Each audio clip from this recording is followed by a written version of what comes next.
Man Wolf's grudge has already boiled over before the tournament even begins, with Bulma shaking her fist in fury down the hallway. Tien Shinhan plants his boot on a fallen fighter as Master Roshi lurks behind the disguise of Jackie Chun, mirror in hand. The World Martial Arts Tournament Stadium erupts with noise as thousands of spectators flood the stands, hungry for blood. The announcer grips his roster sheet while the crowd leans forward, every eye locked on the ring below. Young female fans buzz with excitement nearby, completely unaware that Goku has abandoned the pre-fight area to desperately hunt for a bathroom. Spectators erupt in confusion before the camera snaps to Jackie Chun squaring off calmly in front of Goku and Krillin. Man Wolf stalks behind Jackie Chun, teeth bared and growling, while Jackie admires his own reflection in a polished handheld mirror. Man Wolf explodes into a direct confrontation, snarling inches from Jackie Chun's face, while three female fans rush past to swoon at Jackie instead. Jackie Chun soaks in the female attention with a wide grin,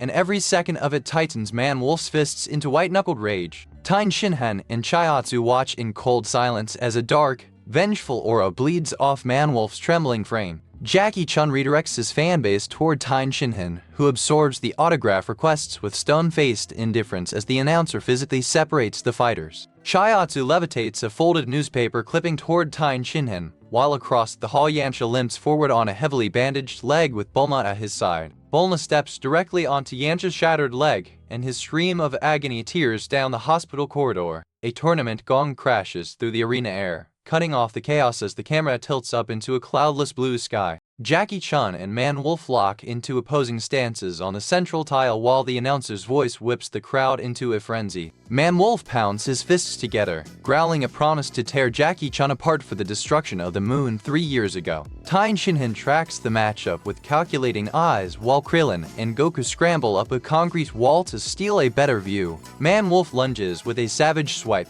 and Jackie Chun glides sideways without effort, leaving Man Wolf slashing empty arena floor. The flashback detonates, showing a younger Goku driving a ferocious punch directly into Jackie Chun's guard at the previous World Tournament. Man Wolf watches from the crowd in that flashback, face collapsing in horror as Goku explodes upward and bloats into a colossal great ape under a full moon. Jackie Chun's muscles swell to their max power limit as he fires a full-force Kamehameha straight into the sky, obliterating the moon entirely. Jackie Chun did not destroy the moon to save the tournament. He destroyed it because leaving Man Wolf permanently transformed was a consequence he accepted without hesitation. Man Wolf collapses theatrically after Jackie shrugs off his rage, then snaps back upright and charges the ring with his fists loaded. Man Wolf unloads a frenzied barrage of punches, but Jackie Chun blurs completely out of sight, leaving Man Wolf hammering nothing but open air. Jackie Chun sprawls lazily across the arena floor directly behind Man Wolf, turning the entire match into a public humiliation.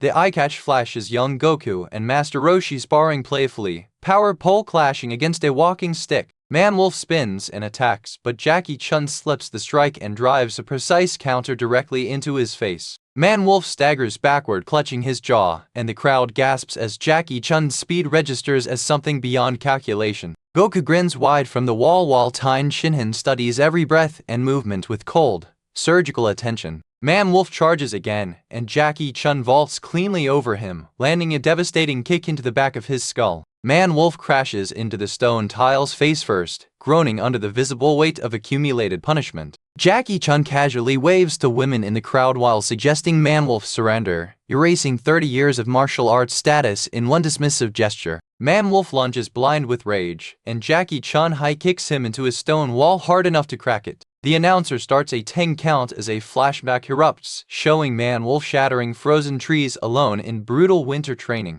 Man Wolf drags himself upright, gasping and trembling, refusing to let every sacrifice he made mean nothing. Man Wolf yanks a folding knife from his belt, and the announcer and audience freeze in collective disbelief. Jackie Chun catches the blade between two bare fingers and lifts Man Wolf completely off the arena floor. Jackie Chun disarms him, slams him into the wall, and pins him in place by flicking the knife inches from his skull. Jackie Chun offers to restore his human form, and Man Wolf howls in disbelief before Jackie calmly orders him to sit like a dog. Man Wolf shakes hands and obeys commands, and the crowd erupts with laughter as 3 years of vengeance collapse into pantomime. Jackie Chun hurls a bone out of bounds, and Man Wolf bolts after it without hesitation, triggering a ring-out disqualification. Man Wolf reversed course was not a retreat. Jackie engineered the ring out by turning Man-Wolf's instincts into the weapon. Man-Wolf storms back in fury, but Jackie Chun drives 2 fingers into his forehead and paralyzes him completely where he stands.